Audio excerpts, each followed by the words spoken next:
11 fire engines were trying to reach a burning clubhouse, and the fastest road there was blocked by a toll gate I had warned the HOA to remove for 3 straight months. That was the thought running through my head as I stood beside my gravel fire road just after midnight, watching red emergency lights flicker between the pine trees nearly half a mile away. My name is Caleb Mercer, and until that night, I had assumed the strangest thing I would ever see on my property was a homeowners association charging people money to drive across land it did not own. I was wrong.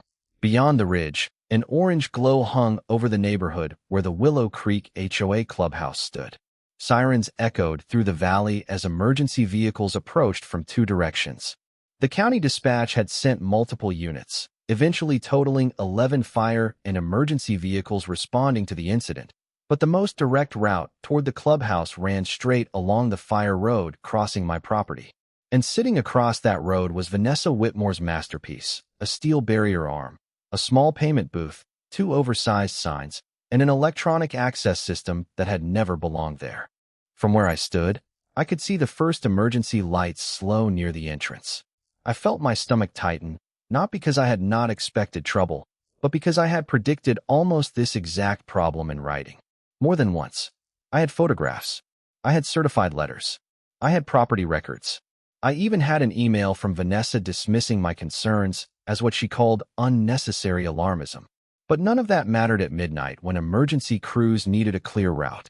I grabbed my flashlight and headed toward the gate, already calling out information about the road and the alternate access points I knew from maintaining the property. There was no satisfaction in being right. Nobody wins an argument when an emergency proves the warning was justified. As responders worked out the safest way to approach the clubhouse, I looked at that ridiculous toll booth and remembered the morning the whole mess had started. 3 months earlier, I had driven my pickup down the same road at 7:30 in the morning with a thermos of coffee beside me and a stack of fence posts in the bed. My family had owned the property for years, and I knew every bend in that road. It was roughly 12 feet wide through most sections, surfaced with compacted gravel, and connected the county road on the west side of my acreage with another access route near Willow Creek. I paid to maintain the portion crossing my land because keeping it passable mattered during dry season. That morning, I rounded a curve and hit the brakes. 20 yards ahead stood a structure that absolutely had not been there the previous afternoon. 2 workers were fastening a white sign to a newly installed post. Beside them sat a prefabricated booth with dark windows. Across my road stretched a bright steel barrier arm. The sign above it read, Willow Creek HOA Access. Authorized entry only. Underneath was another sign announcing a toll schedule for contractors, delivery vehicles, and non-resident traffic. I parked my truck and stepped out. One worker looked at me, then at the logo on my truck door, and suddenly became very interested in his toolbox. Who authorized this? I asked.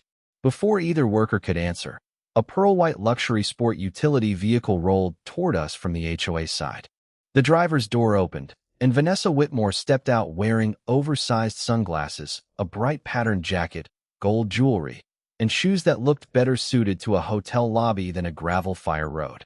Vanessa was the HOA president, a heavy-set white woman in her early 50s who had mastered the art of speaking to people as though every conversation were a board meeting she had already won. She looked at the barrier, smiled, and then looked at me. "Good morning, Caleb," she said. "I see you found our new access control station." I stared at her for a moment. "Your access control station is on my property." Her smile barely moved. "The association has access rights here. Access rights and ownership are 2 different things." Vanessa removed her sunglasses slowly. "Our attorney has reviewed everything." I walked toward the nearest survey marker and pointed down at it. "Then your attorney should probably come out here and explain why your contractors poured concrete on my parcel." Her expression hardened. Behind her, one worker stopped drilling. Vanessa folded her arms. "This road serves our community, Caleb. We are formalizing its management. That is all." I looked from her to the booth, then to the barrier stretching across a road that had remained unobstructed for years. "Vanessa, this is not just some neighborhood shortcut. Emergency vehicles use this road. You cannot put a controlled gate here and pretend that does not matter." She gave a short laugh, put her sunglasses back on, and turned toward her vehicle. "You worry too much." I watched her walk away, then looked again at the brand-new toll gate planted squarely across my land. At the time, I thought I was looking at an expensive property dispute. I had no idea I was looking at the gate that, 3 months later, would become the worst possible obstacle on the worst possible night. I stayed beside the new barrier after Vanessa drove away, trying to understand how anyone could spend that much money building something on another person's property without making a single phone call first. The two contractors avoided looking at me until I asked who had hired them. One finally handed me a work order bearing the Willow Creek Homeowners Association name and Vanessa Whitmore's authorization. I photographed it without touching anything, then took pictures of the booth, the concrete footings, the electronic control box, and the fresh tire tracks around the installation site. I had learned years earlier that property disputes rarely improved when people reacted first and documented later. By noon, the barrier was operating. Residents with association-issued windshield tags passed automatically, while delivery drivers and contractors had to stop at the booth. A printed rate sheet listed different access charges depending on vehicle type. The amounts were not enormous, but that was beside the point. Vanessa had turned a section of my private road into a controlled entrance for her neighborhood and was collecting money from people using it. That afternoon, I drove to the county records office with my deed and the parcel number. I already knew where my property line ran, but I wanted documentation that nobody could dismiss as my interpretation. The recorded plat showed exactly what I expected. The road crossed my parcel for nearly 3/4 of a mile before reaching the boundary of Willow Creek. There was an easement associated with the route, which explained why Vanessa had been so confident, but the language mattered. The association had limited rights of passage connected to access. Nothing on the documents I reviewed appeared to transfer ownership of the underlying land to Willow Creek, and nothing I saw gave the association an obvious right to operate a commercial toll station there. I requested certified copies of the relevant records and went home instead of confronting Vanessa again. The next morning, an envelope was taped to my front gate. Inside was a formal notice printed on Willow Creek letterhead. It stated that the association had exercised what it described as its established access rights and warned me against interfering with association infrastructure. I read that sentence twice.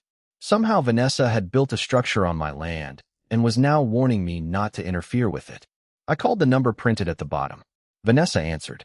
"I received your notice," I said. "Wonderful," she replied. "Then there should be no confusion." "There is plenty of confusion. Your easement lets people pass through under certain conditions. It does not make you the owner of my road." She sighed loudly enough for me to hear it through the phone. "Caleb, the board has already reviewed this. Willow Creek needs controlled access. We have had delivery trucks, contractors, and people cutting through without contributing anything toward community expenses. Community expenses are not my responsibility. They are using an access route that serves our neighborhood, a route crossing my land." There was a short silence. Then Vanessa said, "You are focusing on technicalities." That sentence told me more than everything else she had said. Property boundaries were not technicalities. Recorded easements were not technicalities. And a road that might be needed during an emergency certainly was not a technicality. "Does your system automatically open for emergency vehicles?" I asked. Vanessa hesitated. "There are procedures." "What procedures?" "Authorized personnel have access." "Which personnel?" "The county fire department, the sheriff's office, ambulance crews." Her voice sharpened. "I am not discussing our security protocols with you. You installed those protocols on my property." Vanessa ended the call less than a minute later. I wrote down the time and summarized the conversation while it was still fresh in my memory. Over the next several days, the gate became part of daily life around Willow Creek. Delivery trucks lined up during busy hours. Contractors complained about having to stop. One landscaping crew turned around after learning there was an access charge. I did not interfere with any of them. Instead, I photographed the traffic backups from my side of the property and kept copies of every communication. Then I noticed something that concerned me more than the money. A small sign beside the electronic control panel contained instructions for after-hours entry, but there was no obvious emergency bypass visible from the road. I stood there one evening as the sun dropped behind the ridge, looking at the narrow gravel route disappearing toward Willow Creek. The surrounding grass was dry from weeks without meaningful rain, and the pine-covered slopes beyond the neighborhood were exactly why that road had always mattered. Vanessa thought she had created a revenue system. I was beginning to wonder whether she had created something far more dangerous. The question about emergency access bothered me enough that I stopped treating the dispute as something that could wait for two attorneys to exchange letters. The following Monday, I returned to the county records office and requested the complete recorded history connected to the road, including the original easement, later amendments, subdivision plats, and documents filed when Willow Creek was developed. The oldest relevant document had been recorded more than 20 years earlier, long before Vanessa Whitmore became HOA president. It granted residents of the development a limited right to travel across a defined portion of the road for access to the county highway. The wording was surprisingly straightforward. The land beneath the road remained part of my parcel. The easement allowed passage, but I found no language transferring control of the road to the association, authorizing toll collection, or allowing permanent structures to be installed without the property owner's consent. Then I found a separate notation on an older site plan identifying the route as a secondary emergency access corridor. That did not automatically answer every legal question, but it made Vanessa's new barrier much harder to dismiss as a simple disagreement over neighborhood traffic. I ordered certified copies of everything and took the documents to a local property attorney named Daniel Price. Daniel did not give me the dramatic answer people expect in stories about land disputes. He did not slam his hand on the desk and announce that Vanessa was going to jail. He read every page carefully, asked who maintained the road, wanted photographs of the gate, and told me that easement disputes could depend on specific language and local requirements. Do not remove anything yourself, he finally said. Do not block their residence. Do not give them an excuse to turn this into a dispute about your conduct. Document what they built, preserve every communication, and let us establish exactly what rights each party has. That was exactly what I intended to do. Daniel prepared a written notice explaining that I disputed the HOA's authority to install and operate the barrier on my parcel. The notice requested documentation supporting the toll system and specifically raised the question of unrestricted emergency access. We sent it by certified mail to the association and its management company. 3 days later, Vanessa responded by email. She called the installation a reasonable exercise of the association's easement rights and claimed the gate improved neighborhood security. She also wrote that emergency access had been adequately addressed by the contractor. I immediately asked for the emergency access plan, approval records, and any correspondence showing that the appropriate local authorities had reviewed the installation. Her next response contained only 2 sentences. She said internal security arrangements were confidential and instructed me to direct future legal questions to the HOA's attorney. I printed both emails. That weekend, I walked the road with a measuring wheel and photographed the approach from both directions. The barrier stood near a curve where larger vehicles had limited room to turn around. The shoulders were narrow, and a drainage ditch ran along one side. A passenger vehicle could reverse without much trouble, but an engine or tanker arriving unexpectedly would have fewer easy options. I did not need to invent a disaster to understand the concern. The geography was enough. On Tuesday afternoon, I stopped at the gate after seeing a utility truck waiting there. The driver had been given a temporary code, but it was not working. After several attempts, the booth attendant made a phone call and manually raised the barrier. The entire delay lasted only a few minutes. Under normal circumstances, it was merely annoying. I photographed the scene from my property and wrote down the time. Later that evening, Vanessa called me herself. You need to stop photographing our security operations, she said. I am photographing a structure installed on my land. You are trying to manufacture a problem. I looked through my kitchen window toward the dry hills beyond Willow Creek. No, Vanessa, I am trying to make sure we do not have one. She dismissed the concern and ended the call. I saved the call notes with the property records, the photographs, the certified letters, and every email she had sent. By then I had stopped wondering whether the gate would eventually cause trouble. The only question was what kind of trouble would arrive first. 2 weeks after Vanessa told me I was manufacturing a problem, an envelope arrived from the Willow Creek Homeowners Association inviting me to attend the next board meeting. I almost ignored it until I saw the agenda item printed near the bottom, Secondary Access Road Management. Daniel Price suggested that I attend, say as little as necessary, and keep a record of what happened. The meeting was held inside the Willow Creek Clubhouse on a Thursday evening. It was the first time I had been inside the building, a large cedar-sided structure overlooking a small community pond about 2 miles from my property. Nearly 40 residents filled the folding chairs when I arrived. Vanessa sat behind a long table at the front wearing a bright red designer jacket, oversized gold earrings, and the same expression she had worn beside the toll booth, as if every disagreement had already been settled in her favor. When the road issue came up, she described the gate as a successful security improvement. She said unauthorized traffic had decreased and told residents the access fees would help offset maintenance costs. Then she looked directly at me.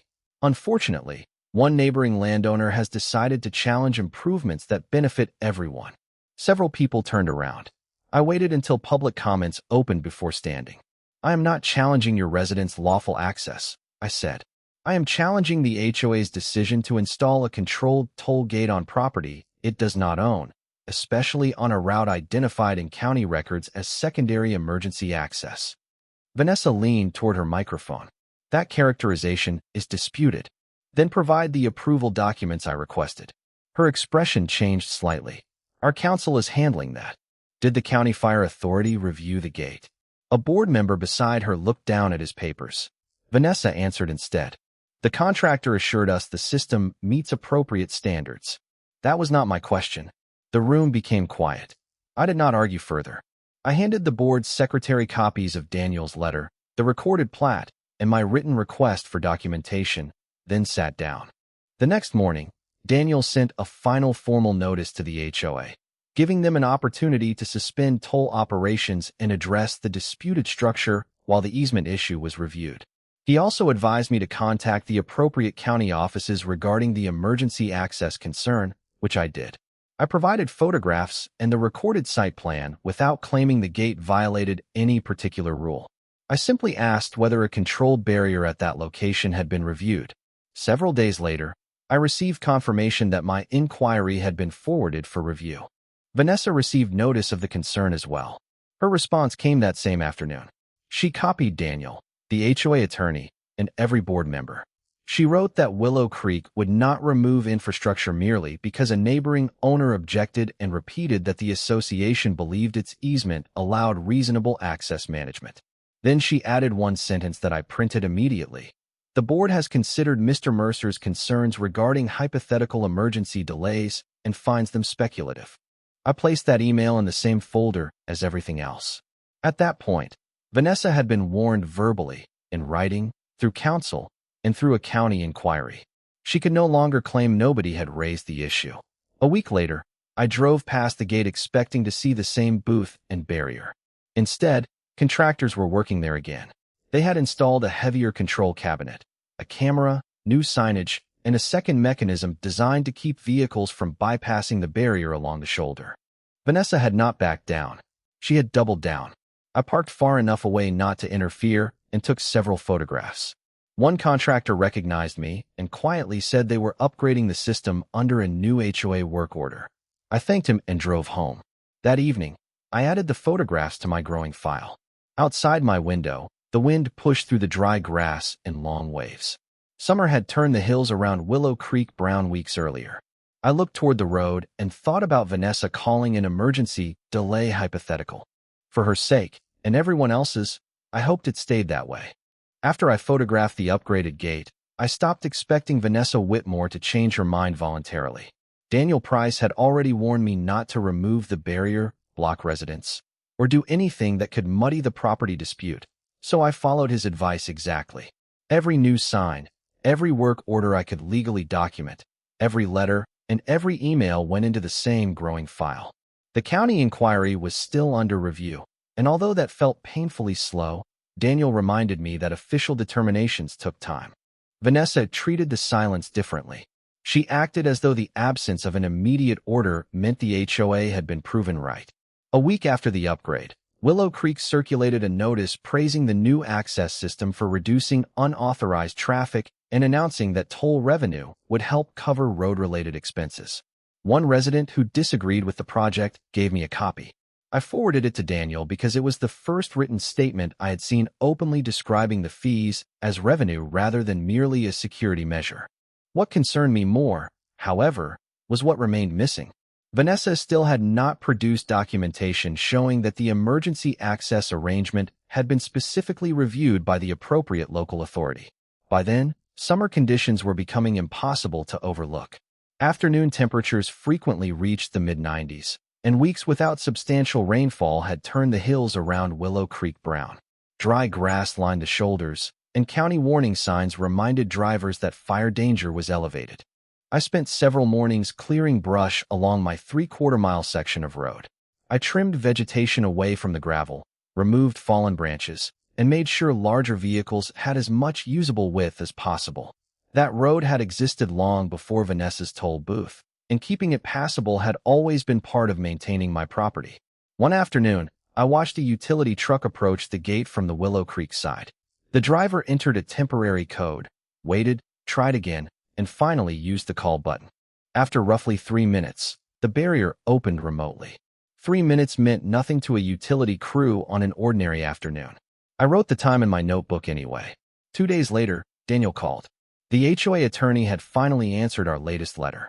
He continued to argue that the easement permitted reasonable regulation of access, but his response still contained no document showing that I had authorized permanent construction on my parcel. There was also no specific approval attached for the reinforced gate's emergency access system. Daniel advised patience.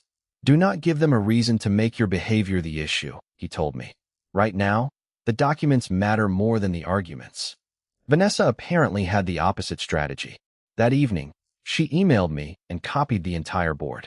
She accused me of creating unnecessary costs for Willow Creek and said the association would consider seeking reimbursement if my objections forced additional reviews or modifications. I printed the message and placed it directly behind the email in which she had called emergency delays hypothetical. By late August, the folder was almost 2 inches thick. Then Willow Creek announced a Saturday fundraising dinner at the Clubhouse. For several days, delivery vans and contractors passed through the gate carrying tables, decorations, catering equipment, and temporary lighting. The event itself was none of my concern. I spent Saturday repairing fencing on the northern side of my acreage and returned home before sunset.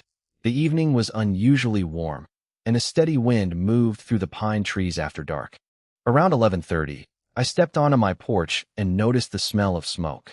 At first, I assumed somebody had ignored the dry conditions and lit an outdoor fire. Then I saw an orange glow above the ridge in the direction of Willow Creek. Seconds later, a siren sounded somewhere west of my property. Another followed from farther south. I grabbed my phone and flashlight and walked into the yard. The glow was growing brighter behind the trees. I called county dispatch, explained what I could see, and told the dispatcher about the secondary access road crossing my land. She asked whether emergency vehicles could get through. The road itself is open, I said, but the HOA put a controlled gate across it. She asked for the location, and I gave her the nearest county road intersection. Before the call ended, I could hear heavy engines approaching. I started down the gravel road toward the barrier. Red emergency lights soon flickered between the trees ahead of me, reflecting off Vanessa's new steel posts. Then the first engine reached the gate and slowed. The barrier did not move. By Monday morning, I had stopped thinking of Karen's campaign as a neighborhood disagreement. The certified letter sitting beside my coffee made that impossible. Her attorney claimed the association possessed a permanent access right across my property, even though every document I had collected said otherwise. More interesting was the map attached to the letter. Someone had drawn a narrow corridor from the subdivision road, across my western pasture, and directly toward the old service lane behind my barn. The line looked official until I compared it with the county survey. It missed the actual property boundary by nearly 40 feet. I called Daniel Mercer, the land attorney recommended by my surveyor, and sent him everything. He called back before noon. Do not respond to them yourself, he said, and do not remove anything they place on your property. Photograph it first. That warning turned out to be useful sooner than either of us expected. Around 3 that afternoon, a white utility truck stopped outside my new gate. 2 men stepped out carrying measuring equipment. Karen arrived 5 minutes later in her black sport utility vehicle, wearing a bright red jacket and oversized sunglasses. She remained on the public side of the gate while directing the men toward my fence line as though she were supervising a construction project. I walked down with my phone recording. Can I help you? One of the men looked uncomfortable. We were hired to mark an association access corridor. By whom? Karen answered before he could. The board. We are preparing to restore our legal access. I asked the contractor whether he had verified ownership with the county. He glanced at Karen, then admitted he had only received a map from his client. I showed him the recorded survey on my phone. His expression changed immediately. He packed his equipment without arguing. Karen did not. She told me the association would seek an emergency court order forcing me to reopen the route. I simply said my attorney would respond. That seemed to frustrate her more than any argument could have. The next morning, Daniel discovered something even better. The supposed access map attached to Karen's legal demand had been created less than 3 weeks earlier. It was not part of the subdivision plat, not recorded with the county, and not referenced in my deed. More importantly, the original development documents contained a proposed pedestrian connection that had been rejected before the subdivision was approved. The proposed route was almost identical to Karen's favorite shortcut. Suddenly, the entire situation made sense. Someone had apparently taken an abandoned planning concept and presented it as though it were an existing property right. Daniel requested the association's meeting minutes, legal records, and any documents authorizing the claim. By Wednesday afternoon, the association's attorney responded with a noticeably different tone. He wanted time to review the matter. Karen apparently did not share his caution. That evening, several homeowners received an email stating that I had blocked a historic community access route and forced the association to spend money defending neighborhood rights. One of my neighbors forwarded it to me. Daniel read it and laughed quietly. "Save that," he said. "Every version of their story matters." Then he pointed out something I had overlooked. The email did not call the route an easement. It called it historic access. Their own language was changing. Thursday brought another surprise. A retired county planner named Robert Hayes contacted me after hearing about the dispute from a neighbor. He remembered the original subdivision application from years earlier. The developer had indeed requested a walking path across what later became my property, but the previous owner had refused. The county approved the subdivision without it. Robert still had copies of the public meeting records showing exactly that. By sunset, I had documents proving the shortcut had been proposed, rejected, and never legally created. I stood beside the steel gate while the last light stretched across the pasture. For weeks, Karen had acted as though persistence could manufacture ownership. Now her own paperwork was leading directly to the truth, and for the first time, I realized the gate was no longer the biggest problem facing the association. Their biggest problem was explaining who had turned a rejected proposal into a supposedly permanent right. Friday morning began with a message from Daniel Mercer that contained only 6 words. They finally sent the board records. I called him immediately. The association's attorney had produced nearly 2 years of meeting minutes, correspondence, invoices, and planning documents related to the disputed route. Daniel had already found something important. 3 months earlier, Karen had proposed what she called a community connectivity initiative. According to the minutes, several homeowners complained that the official sidewalk route added almost 3/4 of a mile to their walk toward the county park. Karen suggested restoring the old path across my land because residents had used it informally for years. One board member asked whether the association actually possessed an easement. Karen reportedly answered that the matter had been confirmed through historical planning documents. No attorney opinion appeared in the records. No title report appeared either. What did appear was an invoice from a private drafting company hired to create an updated access map. The invoice was dated 11 days before Karen first confronted me about reopening the shortcut. I stared at the document on my computer screen. The timeline was suddenly impossible to misunderstand. Karen had not discovered an existing right. She had started with the route she wanted, found an old rejected proposal, and then paid someone to draw a modern map around it. Daniel cautioned me against assuming fraud without additional evidence, but he agreed that the documents raised serious questions. He immediately sent the association's attorney copies of Robert Hayes's county records showing that the pedestrian connection had been rejected during the original subdivision approval. By early afternoon, the response arrived. The association wanted a meeting. Daniel arranged it for Monday at his office, with every discussion documented. Karen arrived 15 minutes late wearing a cream-colored designer coat. gold jewelry, and an expression that suggested the meeting was an inconvenience she intended to correct. Beside her sat the association's attorney, Michael Grant, and another board member named Susan Keller. Daniel placed 3 folders across the conference table. The first contained my deed and recorded survey. The second contained the original subdivision documents. The third contained the association's own internal records. "We can make this very simple," Daniel said. "Show us the recorded instrument creating the easement." Michael opened his folder, but said nothing. Karen leaned forward. "Residents have used that route for years." "That is not what I asked," Daniel replied. "Where is the recorded easement?" Karen began describing neighborhood tradition, previous owners, and community expectations. Daniel waited until she finished, then slid Robert's planning record across the table. The document clearly showed the proposed connection marked as rejected. Susan read it twice. Her face changed. "I have never seen this," she said. Karen immediately claimed the county record was outdated. That was when Daniel produced the drafting invoice.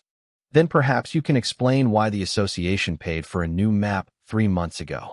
Silence filled the room. Michael turned toward Karen. "You told the board the corridor already existed." Karen insisted she had relied on documents provided during her review. Daniel asked her to identify those documents. She could not. Then Susan opened her laptop and searched through archived board emails. After several minutes, she found one sent by Karen before the vote authorizing legal expenses. The message stated that county planning records had already confirmed permanent access. Daniel compared the date of that email with the date Karen requested the county documents.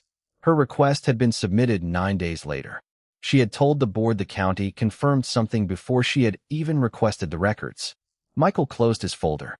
The meeting changed immediately. He was no longer arguing with us. He was asking Karen questions. Who prepared the access map? What instructions had she provided? Had she told the drafting company the route was only proposed historically? Had she authorized contractors to enter my property? Karen's answers became increasingly vague. Finally, Michael requested a private recess with his clients. Daniel and I stepped into the hallway. 10 minutes later, Susan emerged alone. She looked embarrassed. "The board is suspending all attempts to access your property," she said. "Effective immediately." Daniel asked whether that included the threatened court action. Yes. I should have felt victorious, but Daniel remained unusually quiet. Back inside his office, he showed me one final page from the records. The association had collected a special legal assessment from homeowners specifically to defend the supposed easement. Thousands of dollars had already been spent based on Karen's representations. "Your gate dispute may be ending," Daniel said, tapping the page. "But their internal problem is just beginning." That evening, I drove home along the county road and turned through my steel gate. Nothing had changed about the pasture, the barn, or the quiet service lane behind it. Yet everything felt different. Karen had spent weeks demanding that I prove she was wrong. Now her own board had the documents, the dates, and the invoices, and she was the one who had explaining to do. By Tuesday afternoon, the dispute had moved somewhere Karen could no longer control, inside her own association. Susan Keller called Daniel first, then asked whether she could speak with me directly. Daniel joined the call. Susan explained that the board had held an emergency meeting Monday night after leaving his office. Karen had been asked to provide every document she relied upon when she claimed the association possessed permanent access across my property. She produced the same rejected planning map we already had, several photographs of residents walking along the old service lane, and emails describing the shortcut as convenient. None created a legal property right. Then Susan revealed something Daniel had suspected. The drafting company had received its instructions directly from Karen. The original work order did not ask the company to verify an easement. It asked them to illustrate the historic community access corridor using a route Karen had marked herself. That illustration later appeared in the certified legal demand as though it represented an established boundary. The board voted to remove Karen from authority over the matter while an independent attorney reviewed what had happened. They also suspended every legal expense connected to my property. Daniel asked about the special assessment. Susan hesitated before admitting the association had collected almost $20,000 from homeowners. Some had already been spent on legal consultations, surveying work, correspondence, and contractors. That changed the situation.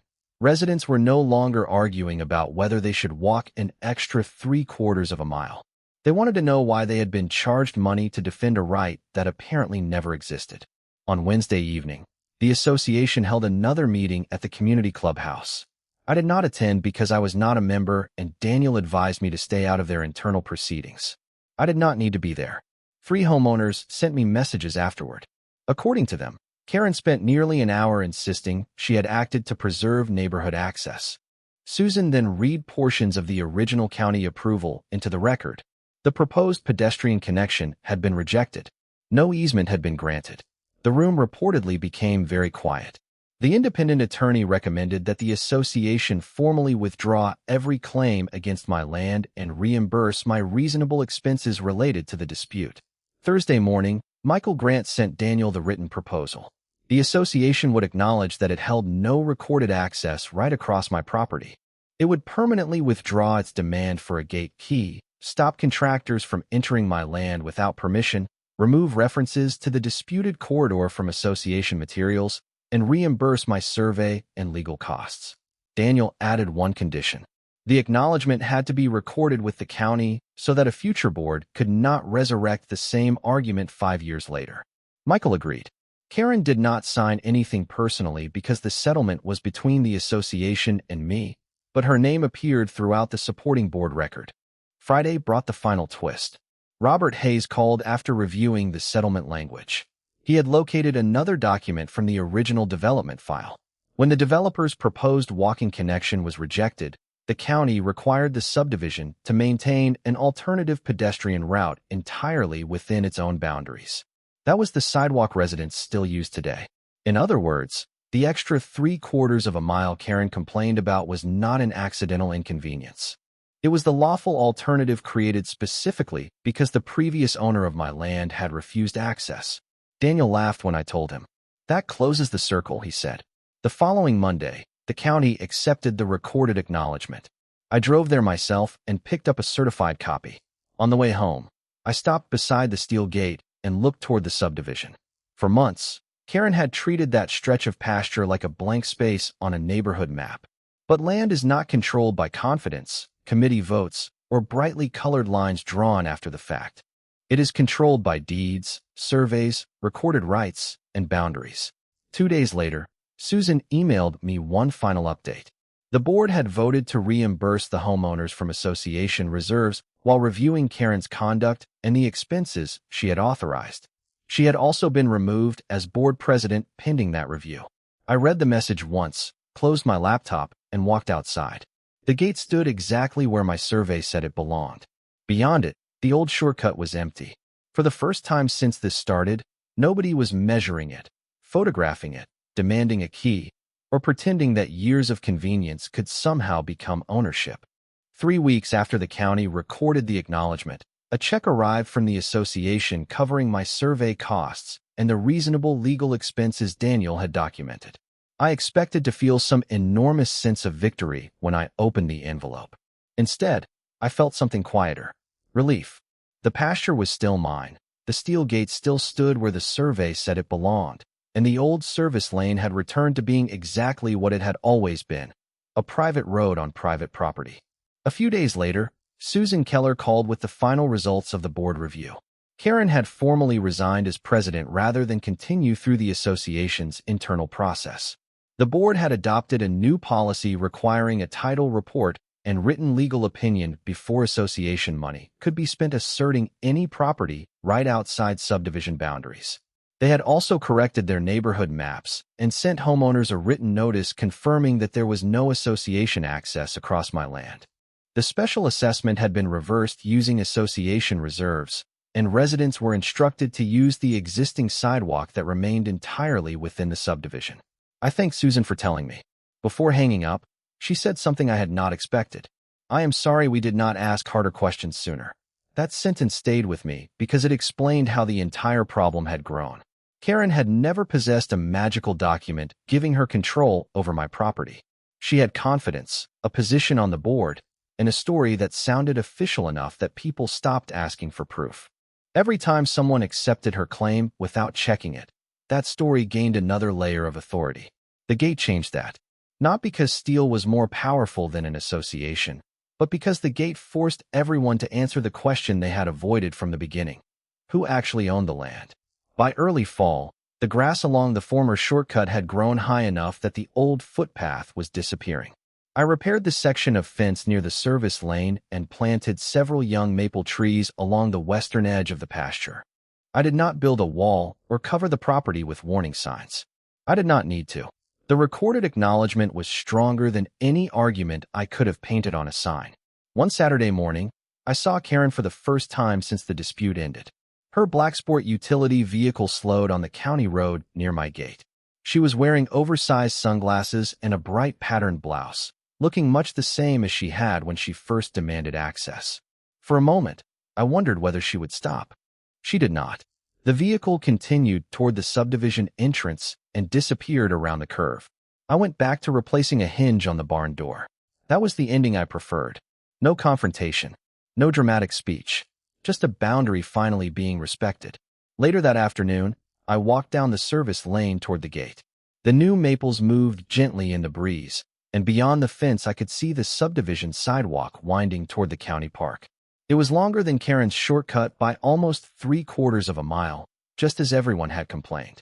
But it was legal, public, and entirely inside the neighborhood boundaries, exactly as the county had required years earlier. Looking at it, I realized this had never really been about saving a few minutes on a walk. It had been about whether convenience could slowly become entitlement if nobody challenged it. My answer was standing in front of me, locked between two fence posts. Karen had demanded a key to my gate. In the end, the only thing that opened was the association's own records, and those records closed her shortcut permanently. So what would you have done in my position? Would you have installed the gate immediately, or tried negotiating with the association first? And after everything Karen did, do you think the board handled the ending fairly? Share your thoughts in the comments, because I would genuinely like to know how you would have handled it.